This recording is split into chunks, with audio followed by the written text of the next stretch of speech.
Hola, ¿qué tal? ¿Cómo les va? ¿Cómo andan? Muy buenas noches, bienvenidos y bienvenidas a este espacio titulado Entre Empresarios. Los saluda Luis Octavio Valtierra, quien todos los martes está con ustedes, acompañado por mi querido Salvador Garrido Márquez, en este espacio titulado Entre Empresarios. Salvador, querido, ¿cómo te va? Muy bien, gracias a Dios, igual que siempre contigo, acompañándote aquí en esta nueva emisión de Entre Empresarios por Heraldo Televisión y con muchos conceptos, muchos temas relevantes. Por supuesto, agradecer que nos estén acompañando un martes más en estas horas de la noche, donde nuestra primer misión y más importante es informarlos, no aburrirlos, no dejar que se duerman, sino hasta pasada la información, las noticias, las novedades. Y mi querido Salvador, hemos venido muy internacionales a últimas fechas por obvias razones. Nuestros vecinos del norte pues han sacudido fuerte el avispero y eso no ha dejado de pasar, pero mi querido Salvador, hay un tema que también ha sonado mucho en materia de reforma en México. ¿Qué es esto, mi querido Salvador? Así es, mi querido Luis Octavio, no todo en la vida son aranceles, aquí la vida en el país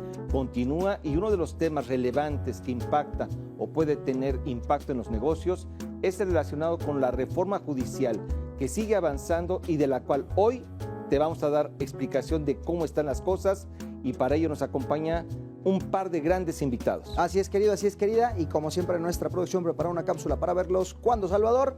Ahora. Hoy, entre empresarios, nos acompaña Ana María Ibarra, magistrada del 10º Tribunal Colegiado en materia administrativa del Primer Circuito.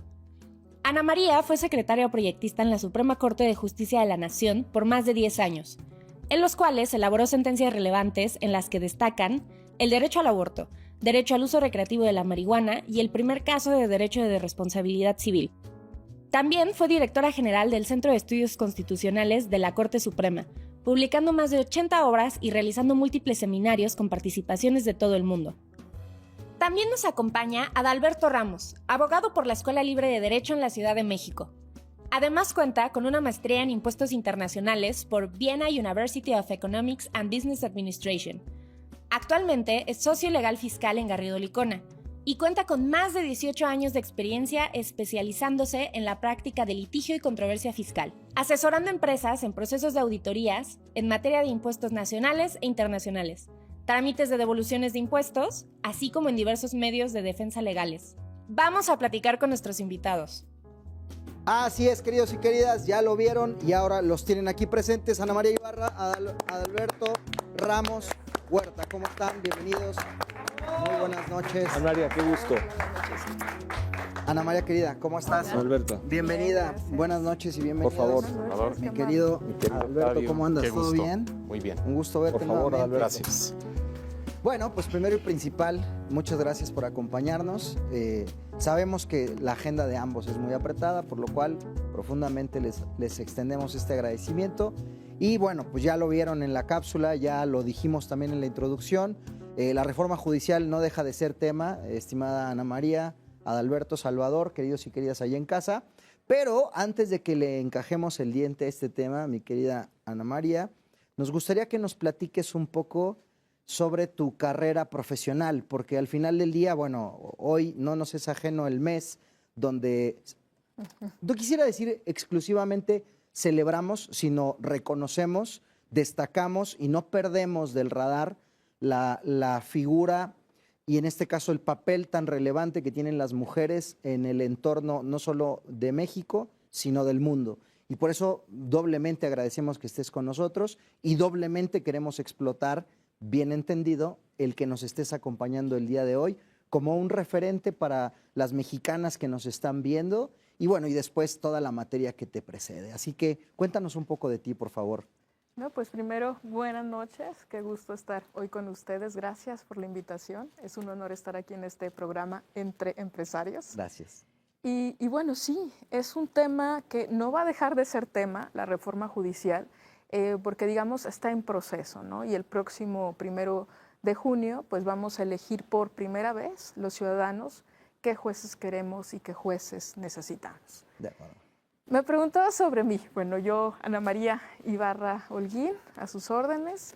Yo soy originaria de Torreón, Coahuila, pero tengo ya más de 20 años aquí en Ciudad de México. Vine a estudiar la carrera de Derecho en el Centro de Investigación y Docencia Económicas. Vine becada. Para mí, la verdad, ahorita me encontraba un amigo justamente del CIDE a mí me cambió la vida el CIDE. ¿Por qué? Porque sí fue una institución de movilidad social, ¿no? Fueron a buscar a personas con cierto talento del interior de la República, nos trajeron, nos becaron y nos dieron una educación de excelencia, de calidad. Y pues a partir de eso me interesó mucho la academia, mucho el seguir estudiando, el seguirme formando, pero muy pronto encontré mi vocación en la judicatura, ¿no?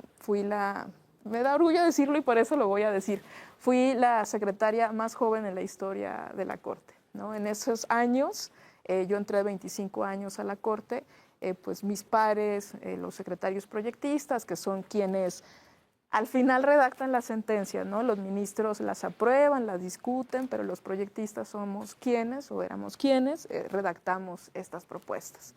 Entonces, mis compañeros, pues, ¿quiénes eran, no? Hombres, mayormente, por supuesto, y hombres, pues, de cierta edad, ¿no? 40 años. Y yo llegué ahí a los 25 y empecé con esta carrera, con esta vocación, donde platicábamos incluso fuera del aire, ¿no? En la judicatura se puede combinar esta academia o este amor por las teorías con la práctica. Siempre he pensado que para dar las mejores resoluciones, las mejores decisiones judiciales, hay que formarnos en la mejor teoría para dar las mejores respuestas prácticas. Y esto, como proyectista, pues lo desarrollé durante 10 años en la Suprema Corte, donde además tuve la oportunidad de impulsar proyectos pues, paradigmáticos que se convirtieron en sentencia. Les cuento así, los que se me vienen rápido, ¿no? Y más por el 8M también. Me tocó estar en el asunto de la guardería ABC, aquel trágico caso, ¿no? Si recuerdan, donde claro, murieron niños producto de una negligencia terrible en un incendio. La primera propuesta de la sentencia de aborto es de mi autoría. El caso, pues, donde se indemniza por primera vez por reparación del daño a un joven que cayó en un lago que estaba electrificado en el Mayan Palace. Ese proyecto también me tocó elaborarlo. El caso de marihuana también es de otro secretario y de mi autoría también. Entonces, muchos proyectos, ¿no? que se convirtieron en sentencia, que son mi orgullo de mi paso por la Corte y también lo que me motivan a regresar ahí. Sí. Increíble. Sí, digamos que destaco tu formación técnica, Ana María, y bueno, nos has platicado de estos temas muy relevantes, ¿no? Que seguramente fijaron ya un criterio de trascendencia bastante interesante, y destacamos también la parte de la academia, porque por ahí leímos en tu semblanza que también das clases.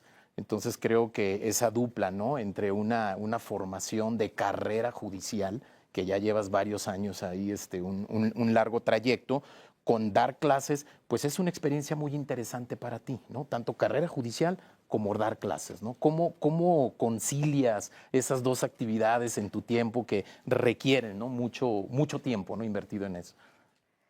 Creo que se concilian o se complementan, yo diría más bien, utilizaría esa palabra. Porque cuando uno da clases, reaprendes lo que ya sabes y lo cuestionas también respecto de los planteamientos que hacen los estudiantes. Cuando lo explicamos, lo aprendemos de mejor manera, ¿no? Dicen que es la mejor forma de aprender. Pero no solo eso, yo siempre he creído que el derecho tiene que ser un motor de cambio social. Entonces, si esto es así, el derecho tiene que estar a la vanguardia, tiene que estar nutrido del derecho comparado, tiene que estar nutrido de los cambios sociales.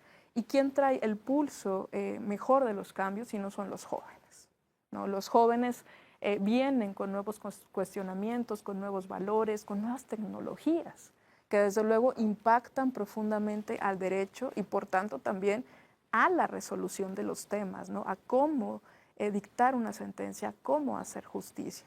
Yo no creo que los jueces estemos en un laboratorio químicamente puro y que resolvamos o podamos resolver aisladamente, ¿no? Fuera o alejados de los problemas sociales, económicos, de seguridad, de las manifestaciones, ¿no? De los jóvenes. Entonces, el estar siempre en contacto con la academia, con la juventud, yo creo que nutre y enriquece la función jurisdiccional. Decías y destacabas la parte del tiento social, pero además me llama la atención porque por un tema generacional, creo que estos últimos 20 años, no solamente en el caso de México, sino a nivel global, han sido 20 años de muchos cambios, de entradas de nuevos pensamientos, tema de, digamos, volver un piso mucho más horizontal, ya trasciende más allá de los géneros, sino ahora el tema de inclusión, pero también cada vez el tacto social tiene que ser más sensible, mucho mayor, y creo que esta observación que haces de que esa percepción no la tienes en la oficina, solamente la puedes tener en el campo, con las botas puestas, no con los tacones, ¿cierto?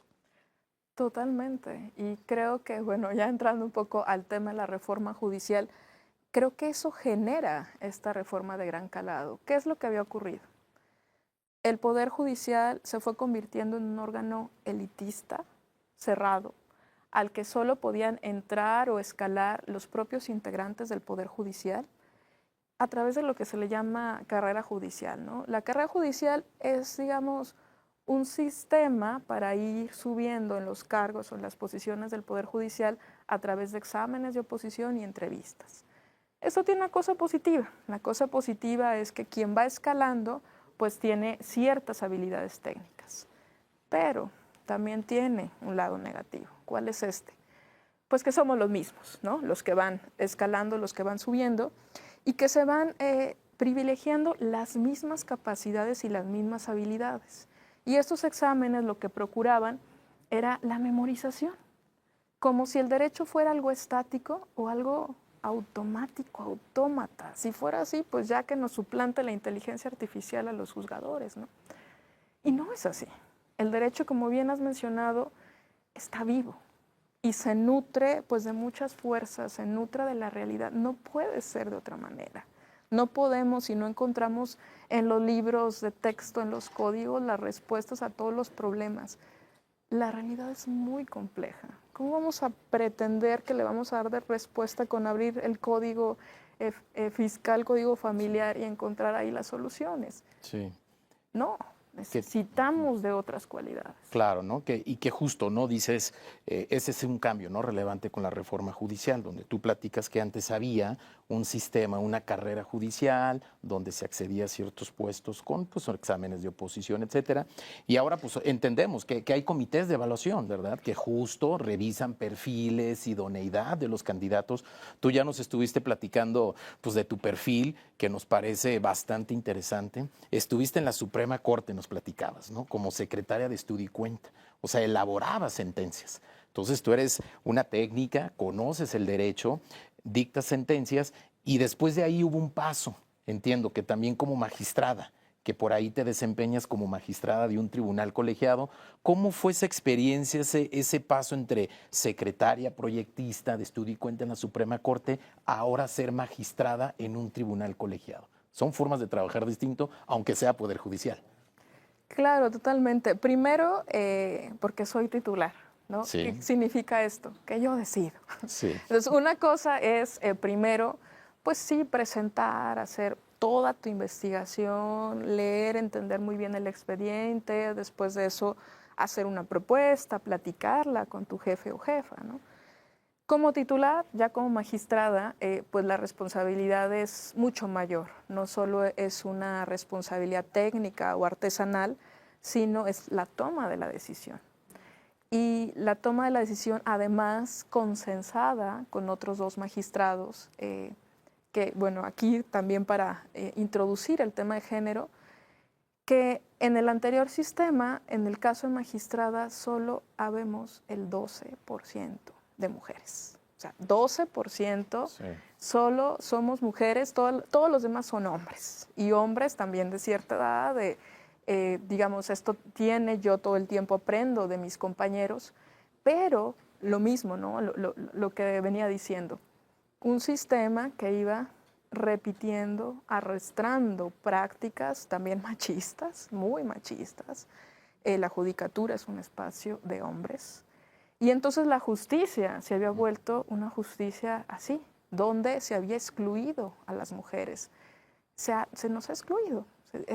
Si nosotros vamos a reuniones con nuestros colegas, vamos a ver 2 o 3 mujeres, ¿no? El resto son caballeros, hombres con cierta visión, algunos muy progresistas, pero otros pues también ya de la vieja guardia, decimos, ¿no? Claro. Con cierta tradición jurídica, Sí. formados en estas tradiciones legales que llamamos el formalismo, que no es otra cosa sino privilegiar la reglita procesal, los obstáculos a sentido común, la justicia, ¿no? El resolver de una vez el caso. Claro, y que justo nos platicabas que ya como integrante de un tribunal colegiado, tú decides, ¿verdad? Digamos que tienes tus proyectos, se van a discutir, ¿verdad? Con los otros 2 magistrados y esa parte, ¿no? Que es muy diferente a lo que nos comentabas, ¿no? De elaborar las sentencias y demás.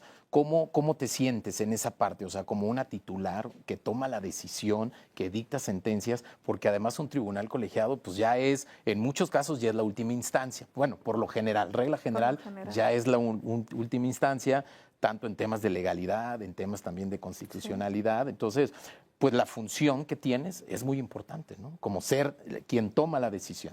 Ese cambio ideológico, ¿cómo lo sientes tú? Me encanta, es mi vocación. Me gusta haber tenido esta experiencia tantos años como proyectista, porque primero yo veo en las sentencias este instrumento de cambio social. Con las sentencias, bien hechas, claro, le hablamos a la gente. También ahí estuvo uno de nuestros errores, ¿no? Si tenemos sentencias larguísimas, kilométricas, de 600 páginas, con pura frase complicada que nadie entiende, aunque esté ganando la persona, no va a entender ni qué pasó, ¿no? No, y que en fondo son 5 párrafos, 6 párrafos a muchas veces. veces. Sí. Entonces, esta como claridad o bueno, formación que yo tengo de, no, la sentencia es un instrumento para comunicar, pero no solo para comunicar, también ahí está nuestra legitimidad como juzgadores, ahí está nuestra fuerza, en nuestros argumentos, en lo que queda ahí escrito en las sentencias, que luego se vuelve esto que llamamos nosotros jurisprudencia, que son criterios que sirven a los demás juzgadores. En mi caso, como colegiado, les sirven, ¿no? A los jueces de distrito, a los jueces de instancia, pero Perdón, también... Yo creo que me están informando que tenemos que hacer un corte, Octavio. ¿Te parece bien? De acuerdo. Perdón, para no interrumpir aquí más de lo que ya te interrumpimos recién, Ana María, pero ustedes, queridos y queridas, no se nos muevan, vamos a hacer la primera pausa del programa, ya regresamos aquí en este espacio titulado Entre Empresarios, no se nos vayan.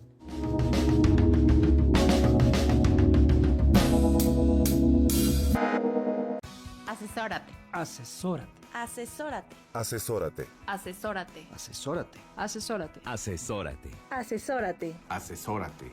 No nos cansaremos de decírtelo. Asesórate. Garrido Licona. Asesoría fiscal, legal, financiera y de negocios. Visítanos en garridolicona.com. El outsourcing no es indebido y no ha desaparecido. Hoy se le conoce como servicios especializados. Lo que es indebido es que tú o tus proveedores no estén correctamente registrados ante la autoridad y no cumplan con los requisitos establecidos. Esto puede traerte consecuencias fiscales, legales e incluso penales. Evita riesgos innecesarios. Contáctanos. GL Working. Working for you. www.glworking.com.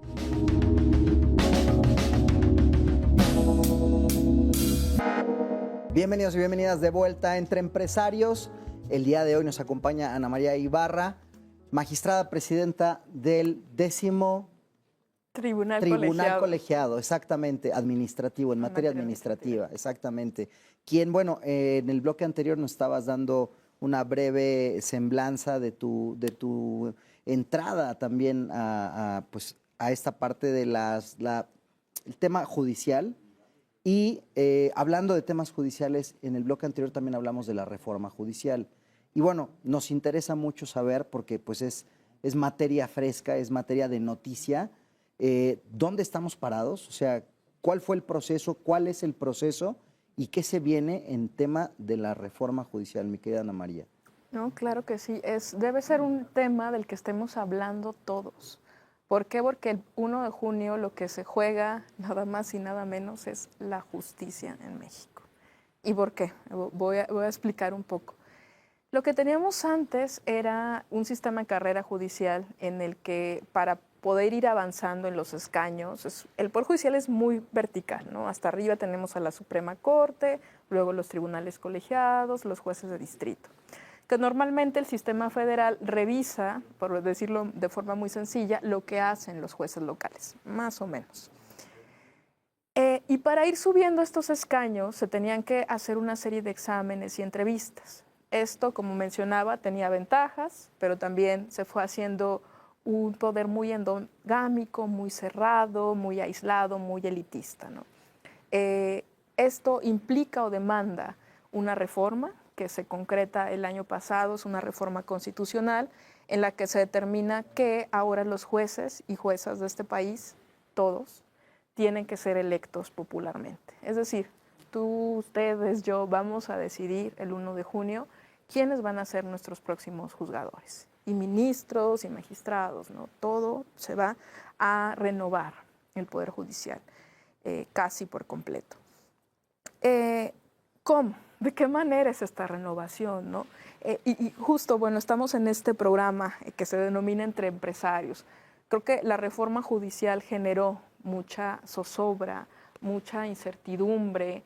Es un cambio, claro, y todos los cambios generan pues este tipo de riesgos o preocupaciones. Yo diría, ¿no?, sobre todo a la clase empresarial, lo siguiente, que estamos tranquilos. O sea, primero, ¿por qué? Porque aunque hay esta renovación era necesaria. ¿Por qué? Porque no podemos desconocer que el sistema que teníamos era un sistema tardado, lejano a la realidad y lejano de la sociedad. Yo creo que ustedes, a ver, díganme si coinciden, pueden estar de acuerdo en el sentido de que las empresas hasta ya hacen sus costos de cuánto me va a costar llevar esto a juicio, porque somos un país altamente litigioso, es decir, nos gusta pelearnos por todo y todo lo llevamos a tribunales, y sabemos de antemano en nuestros negocios que esas sentencias pueden tardar años, ¿no?, en resolverse. Entonces, hay vicios, pero vicios que ya están, vicios que de todas maneras ya existían. La reforma trata de cambiar.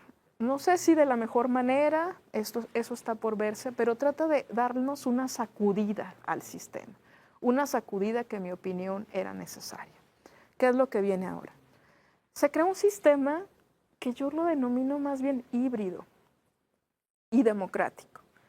Porque se selecciona o se dice, cada poder del Estado, el ejecutivo, el legislativo y el judicial, van a formar unos comités de evaluación. Estos comités de evaluación establecieron los requisitos técnicos que los candidatos y candidatas deberían tener, hicieron la convocatoria, la abrieron a todos y todas, no solo a los miembros actuales del Poder Judicial, sino a cualquier abogado, litigante, académico, podía ahora sí aspirar, ¿no?, a estos cargos. Después de eso se hizo una depuración de perfiles, la depuración fue técnica, y después se hicieron entrevistas, que además son públicas. Si nosotros queremos ver quiénes son nuestros candidatos y candidatas, veamos esas entrevistas. Ahí están colgadas en las páginas del Poder Legislativo y el Poder Ejecutivo. Veamos sus cualidades técnicas, veamos su visión de la justicia. Fíjate Entonces, que ahí sí me quisiera yo detener, porque hay mucha incertidumbre en torno a este proceso, porque hay una decisión que debemos de tomar y se comenta que desafortunadamente por las formas en las que se llevó el proceso, pues no se conoce si efectivamente todas estas personas que son, en este caso, candidatos ya actualmente, fueron elegidos de una manera transparente y de una manera evaluando también sus competencias. Ahí con lo que tú me estás diciendo es que sí se tomó en cuenta esta situación. ¿Es correcto? Totalmente, y además es público, todo fue transparente. O sea, cuando hablas de una entrevista, es todos los candidatos que en este caso están hoy en día, ya como tal, que pasaron esa fase, ya tuvieron esa entrevista. ¿Qué es lo que les preguntaron? ¿Qué es lo que hubo en esas entrevistas?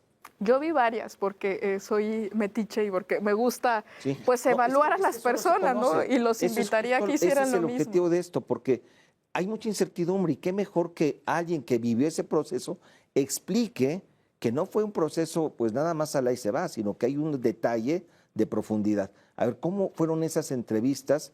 Y bueno, destaco que tú ya eres candidata, pasaste precisamente ese filtro. Platícanos de ello. Sí, primero el armar tu expediente. Ahí ya era un primer filtro, ¿no? El poder convencer con tu expediente, con tus títulos, con tus publicaciones, digamos, todo lo que habías realizado durante tu experiencia profesional. Ahí se quedaron muchos. Y a ver, si no podemos subir siquiera bien un expediente, pues yo creo que habla ya un poco de ciertas cualidades, ¿no? Sí. Y hablabas de un comité de evaluación, que Ese fueron los comité de que evaluación. revisaron idoneidad, requisitos y demás. ¿Estos comités de evaluación quiénes lo integraban por lo general? Cada poder del Estado eligió a sus integrantes. Ok. Estos podían provenir, estos comités, de diferentes sectores. Vinieron de la academia, del sector privado, Sí. de los tribunales también del Poder Judicial Federal. Eran como órganos pues mixtos, ¿no? Sí. Y cada uno tenía su comité. Depuraron expedientes, luego hicieron exámenes. Una entrevista que en realidad fue un examen oral, ¿no? Fue un ejercicio para mí muy bonito. Yo lo disfruté en el sentido de pude conversar con el sínodo, en el Poder Legislativo estuvo todo el sínodo y fue un ejercicio, la verdad, muy serio, grabado, con preguntas, algunas de visión de la justicia y otras muy técnicas, hasta de derecho internacional me preguntaron, de criterios de la Corte.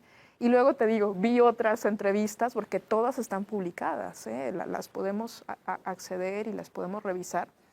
Y vi como las preguntas que le hacían al resto de los candidatos y eran de este tipo, preguntas técnicas. Sí. Realmente creo que no pasó o no están perfiles que no resolvieron medianamente, ¿no?, estos cuestionamientos. Entonces ahí hay, digamos, al menos un parámetro mínimo de habilidades técnicas, de ciertas cualidades, también de argumentación y de carácter, porque eso se nota o se puede advertir fácilmente en una entrevista, ¿no? Sí, digamos que hubo una cantidad de precandidatos, déjame decirlo, muy importante. Ya hubo un proceso de depuración, nos platicabas, ¿no? Donde ahorita ya, hoy en día ya quedan ya los definitivos, digamos, los Sí. que ya van a aparecer en una boleta. ¿Cómo está eso? O sea, ¿cuántos son? Cada poder de la Unión entiendo que tenía derecho a un número, ¿verdad?, de candidatos. Si nos platicas de esa parte, ¿cómo es? Sí, bueno, le platico mi caso. Yo fui considerada idónea por los 3 poderes del Estado. El Poder Judicial eligió a 9 mujeres, el Poder Ejecutivo a 18 y el Poder Legislativo a 20. Que hacemos la aclaración, estamos hablando del puesto de ministra Para de la ministra. Suprema Corte de Justicia, ¿verdad? Porque el número es diferente a jueces y magistrados. Totalmente. Después de eso hubo una tómbola, esto nos puede parecer medio extraño, pero fue con el objetivo de empatar el número de personas idóneas con el número posible de candidaturas, que de por sí ya son muchas, ¿no? Sí. En el caso para ministros y ministras de la Corte, el próximo 1 de junio elegiremos a 5 mujeres Ajá. y a 4 hombres. Se renueva la totalidad de la Corte.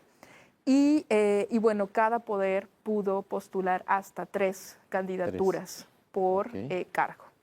O sea, bastante amplia la posibilidad de, bueno, hay una boleta electoral que es bastante amplia, donde se podrá, bueno, de ahí seleccionar los perfiles que la ciudadanía mejor considere. Y en este primer periodo, digamos, como presidente o presidenta de la Corte, ¿cuál va a ser el proceso para elegirlo? ¿Todavía ya está definido? Sí, ¿o todavía? la persona que obtenga mayor votos en la elección del 1 de junio será presidenta o presidente de la Corte. Y un poco es lo mismo respecto ahora a los tribunales colegiados y a los jueces de distrito, nada más que los colegiados se eligen por circuito, entonces más o menos son 32 circuitos. Okay. Entonces digamos, esto se va a dividir así como por los estados de la República, lo que es de elección nacional pues es la Corte, la Sala Superior y el Tribunal de Disciplina. Lo demás pues ya son...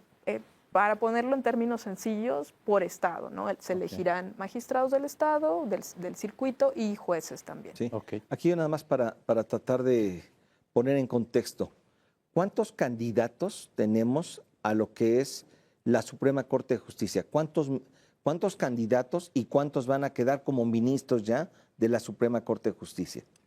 Sí, tendrían que haber sido, son 3 por cada poder, son 15 por 3, 45 para 45 mujeres. Candidatos. 45 candidatas para elegir a 5 ministras. Ok, perfecto. Y digamos, los abogados no somos muy buenos en las matemáticas.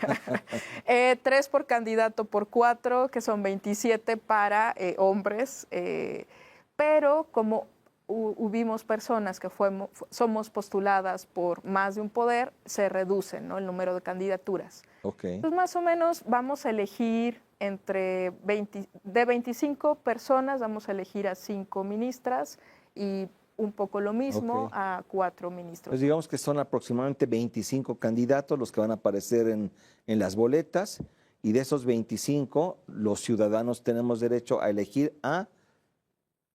¿Cuántos en total? 5 mujeres. 5 mujeres. 4 hombres. 4 hombres, quedarían 9. Sí. De 25 quedan 9. Y de los demás poderes, de los demás jueces, magistrados. Algo similar ocurre. Se reduce muchísimo, digamos, varía por el número de candidaturas reales, pero digamos, vas a elegir a uno de 5 para juez. Entonces, a veces a uno de 2, a veces a uno de 7. Porque al final sí se redujo por las personas idóneas. De forma importante, ¿no? Porque algo que también, a ver, son de los comentarios. Yo estoy trayendo aquí comentarios que justo en las mesas, en las reuniones que se tiene con gente empresaria o funcionarios o directivos, o en general en la gente como nosotros, vamos, tenemos dudas. Entonces dicen, bueno, es que va a haber una boleta y va a haber muchísimos candidatos, y no conocemos a los candidatos y prácticamente es por corazonada. Entonces, esa situación, pues la verdad, a muchos no les agrada porque se presta a que no haya una evaluación de los candidatos que hoy van a ser votados. Con eso que me estás diciendo, el número realmente va a ser no tan amplio, va a ser relativamente posible evaluar a estos candidatos.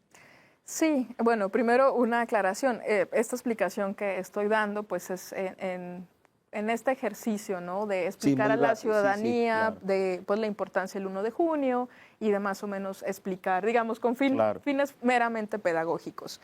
Sí, yo creo que el INE está haciendo una labor muy importante que nos va a ir aclarando, su comunicación social es increíble, nos va a ir aclarando cómo son estas boletas, cuántos candidatos va a haber por cada cargo. Lo están poniendo, a mí parece, muy didáctico por colores, con cuadritos, entonces tú seleccionas el color. Hay una plataforma que se va a abrir que se llama Conóceles, donde todos los candidatos y candidatas tienen que subir sus perfiles y uno como ciudadano puede revisar lo que les decía, vean sus entrevistas. Si tienen dudas o escucharon un chisme de no sé quién, pues búsquenlo. El internet es fantástico.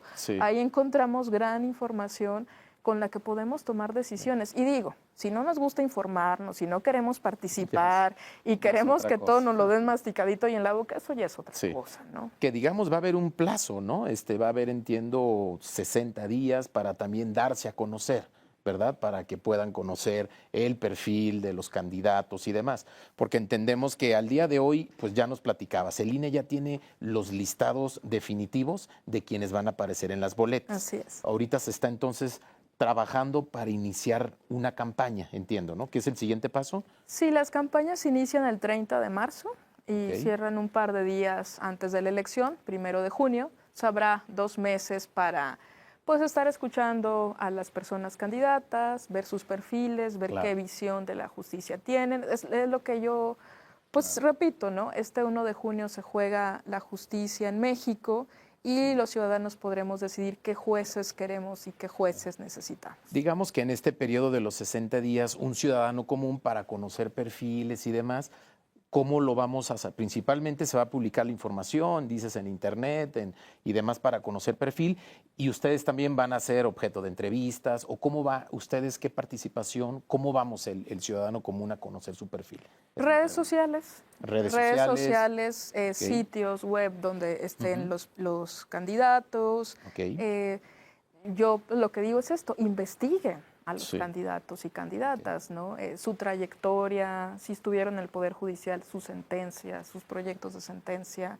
Hagamos este ejercicio porque se juega nada más y nada menos que la justicia en México y creo que sí nos importa qué jueces van a ser los que vamos a tener próximamente, ¿no? Totalmente. Fíjate que coincido muchísimo contigo, Ana María. Hay mucha polémica, hay muchos comentarios que desafortunadamente no abonan a favor de esta situación. Finalmente pudiésemos estar no de acuerdo con todo este proceso, pero ya lo tenemos. Y me parece que es nuestra obligación y también nuestro derecho el entrar, el evaluar, el conocer, el profundizar en esta elección, en los candidatos, para elegir correctamente. Y yo precisamente aquí daría, obviamente, el voto de confianza a este proceso y también una obligación propia de hacer esta investigación para que en función de ello este derecho lo ejerzamos de manera correcta. Octavio. Pues muchas gracias, Ana María, por habernos acompañado el día de hoy aquí entre Empresarios. Ha sido un gusto charlar contigo. Al contrario, muchísimo Gracias, Ana gusto María. platicar de este tema. Mi querido Alberto, igualmente. Un gusto muchas gracias estar, por haberte dado la compartir vuelta una contigo, vez Ana. más. Y bueno, pues queridos y queridas, nosotros no nos despedimos, que ahorita nos falta la recta final del programa del día de hoy, así que quédense con nosotros, vayan por un fresquito y nosotros los esperamos acá también platicando entre empresarios. Ya volvemos.